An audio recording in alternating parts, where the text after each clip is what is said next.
So ఆ రక్త బిందువు మరలా ఈశ్వరులకు సంకల రూపంగా అంగమైంది. ఆమె ఉట్టే అంగమే కాదు, ఆయన సంకల్పంలో కూడా ఆమె ఉంటుంది, ఆయన ఊహల్లో ఉంటుంది, ఆలోచనలో ఉంటుంది, కర్త కర్మ క్రియల్లో కూడా వాళ్ళిద్దరూ ఉంటారు. అర్థమైందా? ఇక్కడ భూమి మీద ఏంటి, భార్యలను ఇంట్లో పెట్టి భర్తలు తిరుగుతూ ఉంటారు.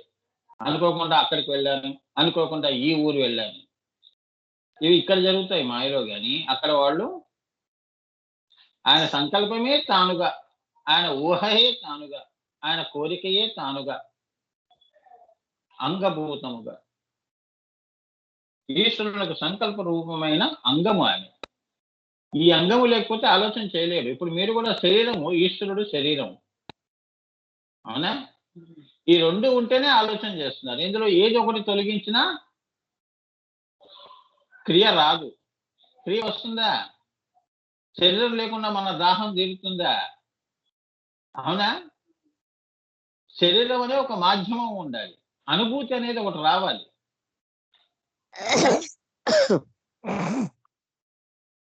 సో ఈ రెండు ఒకటే, అంగము అంగి అనేది ఒకటే, ఒకటిలో రెండు ఉన్నాయి. సంకల్పం ఆయన ఆయన అయితే ఈమె కార్యమైంది, కారణమైంది. నేను లేకుండా మీరేం చేస్తారు సంకల్పం?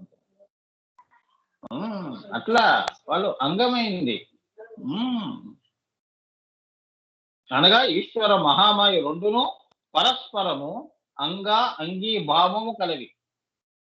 ఆ రెండు కూడా శక్తి వినా శివుడు లేడు, శివుడు వినా శక్తి లేదు. అంటే ఏంటంటే నేను లేకుండా నువ్వు పని చేయలేవు, నువ్వు లేకుండా నేను చేయలేను.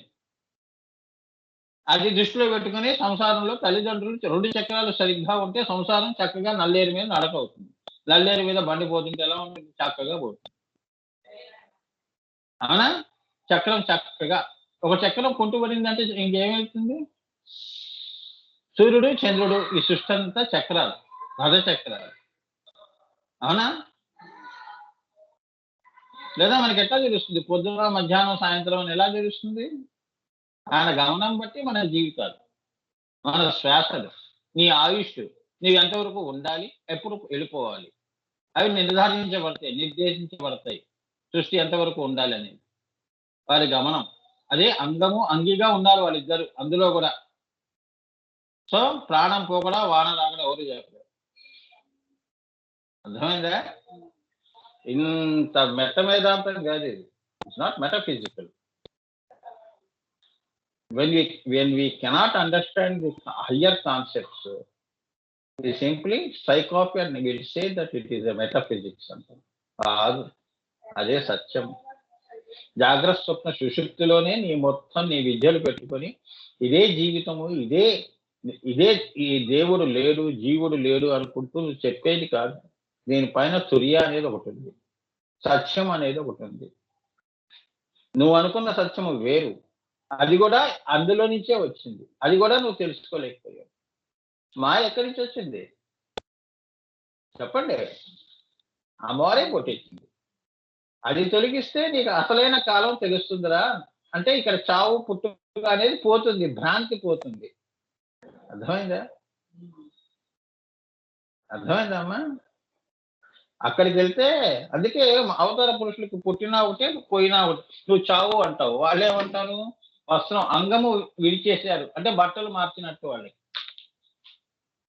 వాళ్ళ అంగముగా చూస్తారు, ఒక బట్టగా చూసి. దిగంబరుడు, వాళ్ళు దిగంబరత్వాన్ని పొందుతారు అక్కడ. అదే చిత్ గగన చంద్రిక అంటారు. చిత్ గగన చంద్రిక అంటే ఏంటంటే చిత్ స్వరూపాన్ని పొందుతారని, వారే జ్యోతులుగా వెలుగుతారని. పరంజ్యోతి, గురుజ్యోతి అంటూ ఉంటాంగా, అదనమాట. శరీరంలో లేకపోయినా అది అంగము, వారికి అవసరం అయిపోయింది, తీరిపోయింది. కాలంతో అది వెళ్ళిపోతుంది, కాలంతో వస్తుంది, కాలంతోనే వెళ్ళిపోతుంది.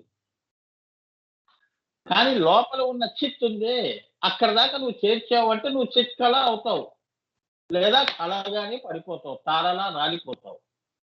మళ్ళీ కొత్త తార పుడుతుంది అంటే నీ కొత్త జన్మ మళ్ళీ అమ్మవారు ఇస్తుందని, నీ యొక్క కర్మానుసారంగా.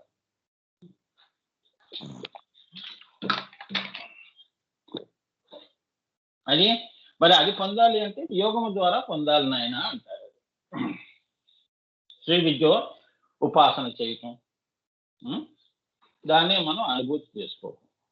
వాడు చిత్తలాగా ఉంటాడు, సచ్చితానందలో ఉంటాడు ఎప్పుడు. వాడికి అందులో ఉండాలనే అక్కడికి వెళ్ళాడు. అయిపోయింది, వాడికి అప్పచెప్పిన పని చేసేసి వెళ్ళిపోయాడు.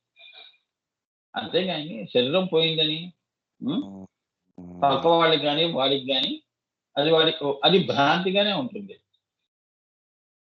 భ్రాంతి అంతే. నువ్వు కలగనేటప్పుడు అన్ని వస్తువులు కూడా నీవిగానే అనిపిస్తాయి. పొద్దున్న దాకా కూడా 5 దాకా అబ్బా ఎన్ని సంపాదిస్తున్నాను నేను అని నువ్వు సంతోషపడతావు. జాగ్రత్తలో వచ్చినప్పుడు అయ్యో ఇది కళ అనుకుంటావు. దాన్నే వాస్తవంలోకి తీసుకురావటం కోసం 8 దాకా అదే ఆలోచన చేస్తూ ఉంటావు. అవునా? అది రహస్యం. సో అంగము అంగీ భావము కలవి, ఈ రెండును సమరస సమలీనములు కావున అవి అనవధ్యములు. అనవధ్యాంగి అంటారు. ఇప్పుడు చెప్పండి, అనవధ్యాంగి అంటే ఏంటి? వారిద్దరూ సమరస లీనములు, సమరస సమలీన సంయోగముల చేత ఉన్నారు కాబట్టి, ఒకరిని విడిచి ఒకరు ఉండలేరు కాబట్టి వారు అనవధ్యములు. అనవధ్యాంగి అంటే అది. అంటే దాన్నే పూర్ణమిదం పూర్ణాత్ పూర్ణ ముదచ్యతే నిదిచ్యతే పూర్ణస్య పూర్ణమాదాయ పూర్ణమేవ అవశిష్యతే. పూర్ణముగా ఉన్నారు. ఇద్దరు అని నువ్వు చెప్పలేవు. చూస్తే ఒకరేనండి అని, కానీ వారు రెండు అంటావు, కానీ వారు ఒకరే. ఇప్పుడు లలిత అమ్మవారిని చూసామనుకో, ఇక్కడ మన పరంపరలో వారు ఇద్దరు ఉన్నారు, ఒకరిగా ఉన్నారని. అందుకే ఇది దృష్టిలో పెట్టుకుని, అనవధ్యాంగి అనే నామాన్ని దృష్టిలో పెట్టుకుని గురువు గారు ఆనందంగా ఏమన్నారు? ఓం నమ శివాయ, దానికి పంచాక్షరికి అమ్మవారిని కూడా ఈ అనవధ్యాంగి వారు సమరస సమలీన సంయోగ క్రియ ఏదైతే ఉందో వారు ఒకటిగా ఉన్నారు. అప్పుడు హ్రీం నమ శివాయ అని కలిపారు. ఓం నమ శివాయ, హ్రీం నమ శివాయ అన్నది పరిపూర్ణమైన మంత్రము అని వారు చెప్పటం జరిగింది ఆనందఘనులు వారు. చాలా ఆ మంత్రం దాని పుట్టే చెప్పారు గురువుగారు. ఎందుకు ఈ అనవధ్యాంగి అనే నామంలో 50వ నామంలో ఎవరికి తెలియదు. పరంపరలో శిష్యులు ఊరికే వచ్చారు, విన్నారు, పోయారు. వచ్చామా, విన్నామా, వెళ్ళామా, సూత్రాలు. పుట్టామా, తిన్నామా, పడుకున్నామా, ఇదే జీవితం. కానీ ఎంత మనం పోగొట్టుకుంటున్నాము. మరి నిస్సహాయ స్థితిలో ఉన్నాము అంటే నిర్లిప్తతలో ఉన్నాం. పోతే పోయిందిలేండి, ఏం చేస్తాం, అంతేగా. ఈ రోజు పోతే పోయిందిలేండి, యోగం చేసుకోలేదు, పూజ చేసుకోలేదు, పోతే పోయింది. చూసారా ఇలా ఎన్ని రోజులు వెళ్ళిపోతున్నాయి?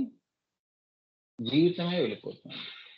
నీ దృష్టిలో నువ్వు ఇదో పెద్ద జీవితం అనుకుంటున్నావు, అమ్మవారి దృష్టిలో అది నీ జీవితం ఉన్మేషం. ఈ సృష్టియే కన్ను మూసి కన్ను తెరిచే లోపల యుగములు మారిపోతూ ఉన్నాయి, యుగాలు వెళ్ళిపోతున్నాయి. అమ్మా నీ మన 100 సంవత్సరాలు ఎంత? అర్థమైందా?